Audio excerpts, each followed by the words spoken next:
راستہ نظر نہ آئے تب اللہ پر یقین ایمان ہے.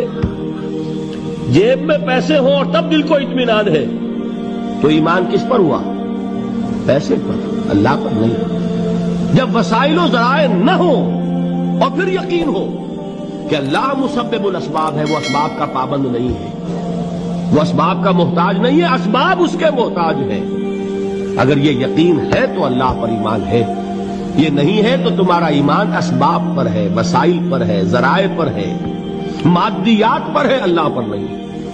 اس وقت کہاں راستہ تھا؟ کوئی راستہ تھا؟ سمندر ہے اور ادھر سے لشکر آ گیا ہے. کلا ان معی ربی سیہدین. اب دیکھیے ایمان کہہ دینا آسان ہے، ہوا معکم اینما کنتم، جہاں کہیں بھی تم ہوتے ہو اللہ تمہارے ساتھ ہوتا ہے. لیکن اس کا یقین قائم ہو جائے تو زمین و آسمان کا فرق واقع ہے.